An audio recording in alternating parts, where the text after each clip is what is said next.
There's a kind of silence that comforts and a kind of silence that destroys.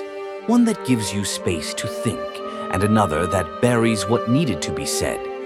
We've all been told at some point that silence is golden, that it's wise, that it's mature, that it's safer to say nothing, to hold your tongue, to keep the peace.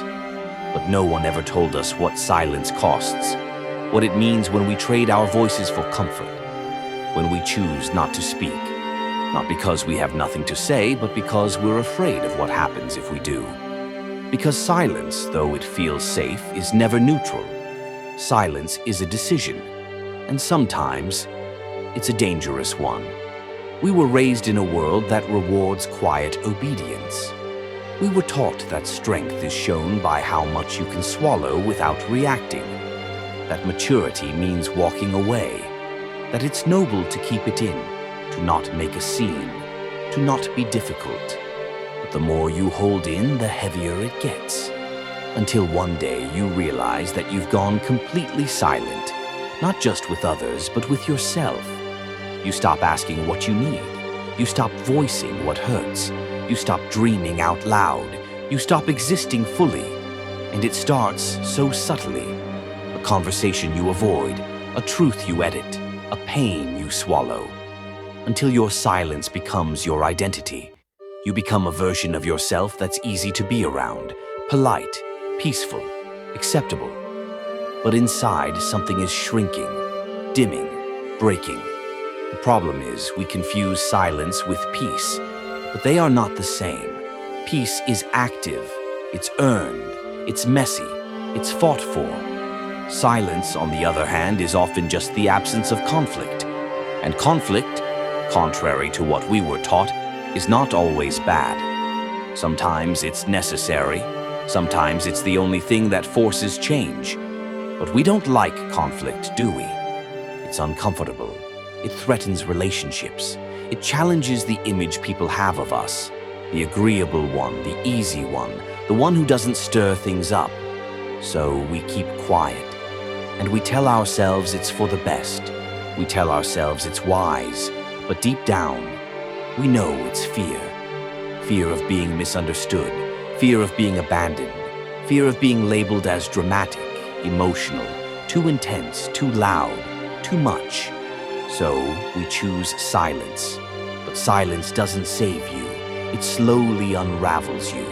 Because when you silence yourself long enough, you start to believe you have nothing worth saying, that your truth is too much, that your story is a burden, that your pain is unimportant. And that's when silence turns dangerous. Because silence protects abusers. It allows injustice to thrive. It hides suffering. It normalizes dysfunction. When someone is hurting you and you say nothing, they don't stop. When you see wrong and you stay quiet, it keeps happening. When lies are spoken loudly and truth is whispered, or worse, buried, what wins? It's not always the loudest voice that wins, but it's never the silent one. There are people right now suffering because someone stayed quiet. There are children growing up believing they are the problem because the adults around them chose silence. There are communities being destroyed by hate and indifference, while the majority choose to say nothing. And it's not because people don't care. It's because they're scared, because they think it's not their place, because they think their voice won't matter. But silence is not harmless. Silence is not neutral. Silence is a choice. And sometimes it's the wrong one. We're afraid to speak because we've been punished for it before. Maybe you were honest once, and it cost you a friend. Maybe you stood up for yourself and you were labeled as difficult. Maybe you told the truth, and it was met with denial or silence or even laughter. And so you learned to shut down, to filter, to hesitate, to smile when you're dying inside, to agree just to be liked, to bite your tongue so others won't bite back. But what is the cost? The cost of not saying what you really feel. The cost of pretending everything's fine. The cost of never standing up for yourself or for anyone else. You may keep the peace around you, but you lose the peace within, and eventually the silence starts to bleed into everything. Your relationships become shallow, your dreams feel distant, your sense of self erodes, because if no one really knows you, the real you, the one behind the silence, do you even feel loved? Or are they just loving your silence? There are things you've buried inside you, stories, truths, cries for help, that deserve to be heard. Not by everyone, not all at once, but by someone, by you at the very least. There is power in your voice, even if it trembles, even if it's messy, even if it's incomplete. You don't need to have it all figured out to speak. You don't need permission to tell your truth. You don't need to wait until it's safe, because it may never be. And yet, there is one thing more dangerous than speaking your truth: staying silent about it forever. You were not made to be small. You were not made to be invisible.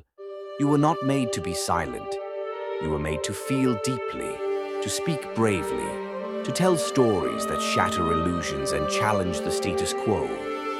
So speak, even if it's awkward, even if people don't get it, even if your voice shakes, because someone else is waiting for your courage to unlock their own. Silence may feel like safety, but authenticity is freedom. Truth is peace, and courage is the beginning of healing. You don't have to shout, you don't have to fight, you just have to tell the truth, your truth. Because silence is not the absence of noise, it's the absence of connection. And no one can survive without being heard. So break the silence, speak for yourself, speak for those who can't, speak because your voice might just be the thing that saves someone else. Subscribe to this channel for more videos like this, and don't forget to turn on the notifications on